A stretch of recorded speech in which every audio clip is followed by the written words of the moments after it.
Vote কারচুপি, জালিয়াতি, engineering, deep স্টেটের খেলা।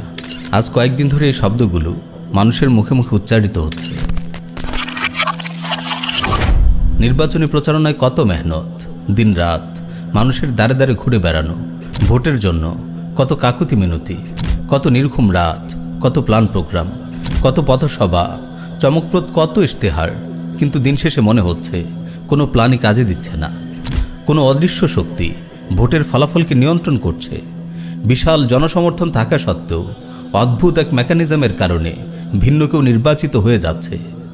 আসলে এই কুফরি ডেমোক্রেসির পথে যারা ইসলাম প্রতিষ্ঠার স্বপ্ন দেখেছে, যুগে যুগে তারা সবাই এই অদ্ভুত খেলার শিকার হয়েছে। মিশরের ইখওয়ানের ইতিহাস আপনাদের মনে থাকার কথা। বহু প্রচেষ্টার পর একসময় তারা ক্ষমতা লাভ করেছিল। ক্ষমতায় টিকে থাকার জন্য অনেক উদার নীতিও তারা গ্রহণ করেছিল। তারা পশ্চিমাদের অনেকভাবে সন্তুষ্ট করার চেষ্টা করেছে, কিন্তু দিন শেষে তাদের ক্ষমতায় থাকতে দেওয়া হয়নি। গণতান্ত্রিক সিস্টেমের নাটাই যাদের হাতে, সেই অদ্ভুত ডিপ স্টেটের ষড়যন্ত্রে তারা ক্ষমতাচ্যুত হলো।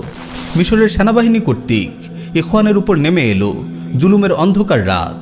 বন্দী অবস্থায় দুনিয়া থেকে বিদায় নিলেন প্রেসিডেন্ট মোহাম্মদ মুরসি। তিউনিসের আন্নাহদা পার্টিও লাঞ্ছনাদায়ক এই বাস্তবতার শিকার হয়েছিল।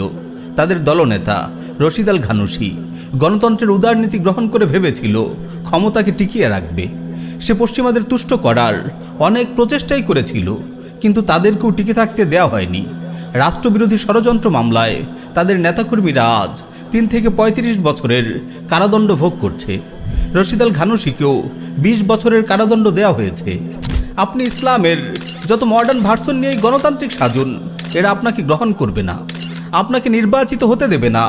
নির্বাচিত হলেও আপনাকে ক্ষমতায় টিকতে দেবে না। এরা আপনাকে লাঞ্ছিত করেই ছাড়বে, কারণ এই সিস্টেমটাই হলো নিরেট শয়তানদের জন্য। এখানে ভালো মানুষের কোনো স্থান নেই।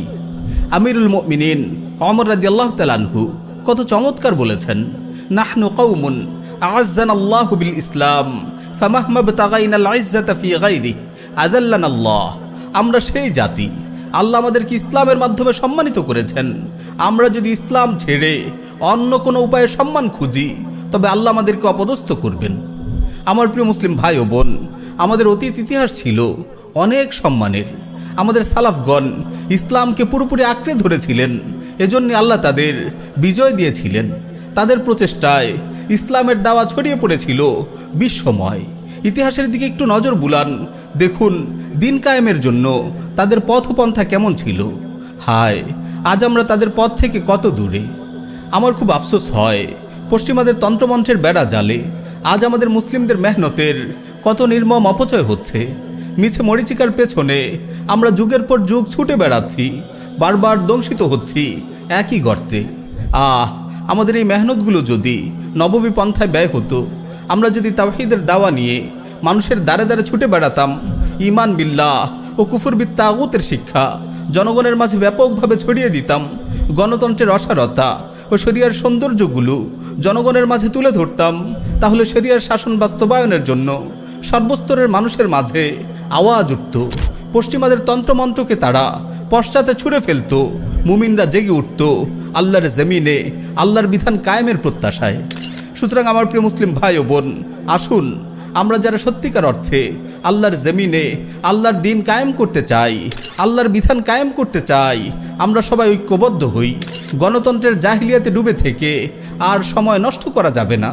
গণতন্ত্রের এই ধোঁকা থেকে সবাই বেরিয়ে আসুন। লাঞ্ছনা অপদস্থতার শিকড়কে সমূলে উপড়ে ফেলুন।